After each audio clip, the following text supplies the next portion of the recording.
New York City has one of the largest fresh produce distribution systems in the world. In the Bronx, at the Hunts Point Produce Market, millions of pounds of fresh produce move through it every single day, managed by teams operating at an incredible scale. And yet, about 1.2 million New Yorkers are food insecure. Not necessarily because there isn't enough food, but because getting it to the right place at the right time is harder than it may seem. To understand why, let's take a closer look at the Hunts Point Produce Market. It's often regarded as the largest wholesale produce market in the world. It spans over 113 acres, which is about 85 football fields, and millions of pounds of produce move through it every single day. At that scale, even small mismatches matter. For example, let's say more strawberries arrive than buyers purchase in a given week. The next week, even more shipments come in, but buyers want the freshest produce available. So even perfectly edible food may not be sold in time. And that's just a simple example, but imagine that across hundreds of products and millions of pounds, the complexity becomes clear. And to be clear, the teams and partners at Hunts Point work hard to minimize waste. The challenge is the scale and coordination required. And remember, this is just one market in one borough in one city. So I've been using the term food insecurity, but what does that actually mean? It doesn't mean there's no food in the city. It means people don't have consistent, reliable access to affordable, healthy food. In New York City alone, about 15% of residents are food insecure, roughly 1.2 million people. And nearly 40% of families say weekly groceries are difficult to afford, and many report skipping meals, something no family should ever have to worry about. Now think back to Hunts Point. Within just a 1-mile radius of that market, around 20% of people are food insecure. So the issue isn't simply whether the food exists, it's about how easily the people can actually access it. And that's what makes this a logistics problem.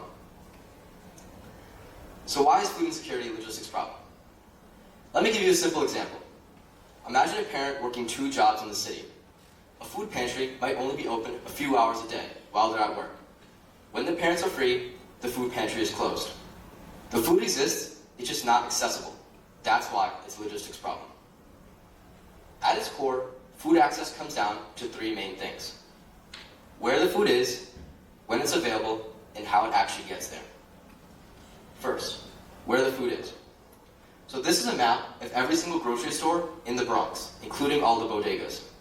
As you can see, access varies widely across neighborhoods. Take a look at those neighborhoods in blue, for example. Some areas have fewer grocery stores or limited access to fresh, healthy options. And in many cases, people have to travel further to reach affordable food. So even if food is available somewhere in the city, it may not be easily reachable. Second, when food is available. Food pantries and distribution sites often operate on limited schedules. But many people have to work irregular hours, multiple jobs, or have to care for family members. And if schedules don't align, the access breaks down, even if the food exists. Third, how the food actually gets there. Fresh food is perishable. Moving it requires refrigeration, transportation, coordination, and people. And in New York City alone, over 230 million pounds of emergency food are distributed every single year. But coordinating that system at scale is extremely complex.